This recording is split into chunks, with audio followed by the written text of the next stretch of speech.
Alright, it's only me. I just come on. I said I was going to come on about 3 or 4 weeks ago, and I was on talking about Led Zeppelin's 1990 box set and then didn't bother. But I've been a bit busy lately because that's me and Helen. We're child free in this house now. That's all my weans have moved out. So we're getting the place reorganised. I've got my own room to put all my music stuff in and everything. So I was going through some of the new there, and I found this, which is quite an interesting curio. It's the 2112 Super Deluxe Edition for, when was that now, 2012? I think it is, but I don't know what happened with this. They never followed up on this, and I don't even know what it is. It's a two discs sitting in it. It's a CD and a Blu-ray with a 5.1 mix of the 2112 album, which I don't think there's another. You can't get that anywhere else, and I don't even know who mixed it. Usually they get that guy Stephen Wilson or whatever to remix these things. But if I just talk about Rush 2112, that's another of the albums like Whitesnake 1987 or whatever that I must have bought that album. I'm saying 7 or 8 times ever. I think I bought out my original vinyl cut, had it in tape, had the original CD, bought the remastered CD, got it in the box set, the 3 sector box sets. It's in there.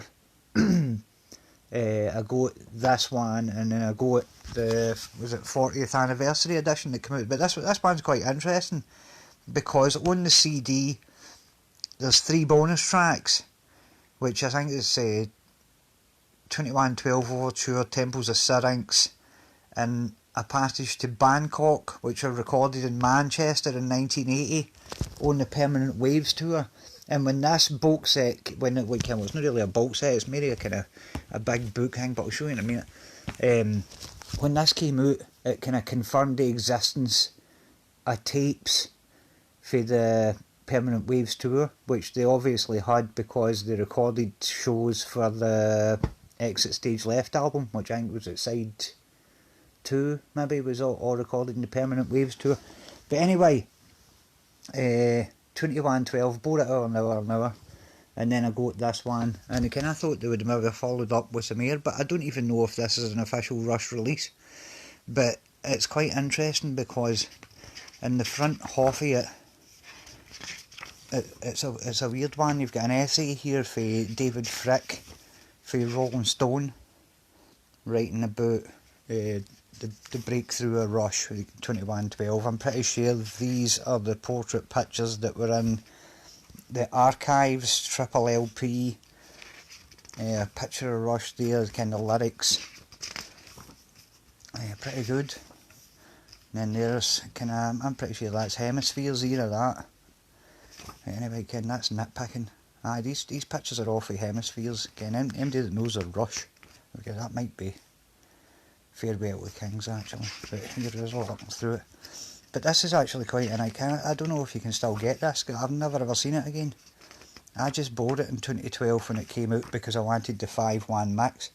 So that's a wee book there that's all about Rush and everything. But then the interesting thing with this is when you flip it round the other way like this, so you think it's upside down, but it actually isn't. It's a comic book with the story 2112 done in kind of a comic book.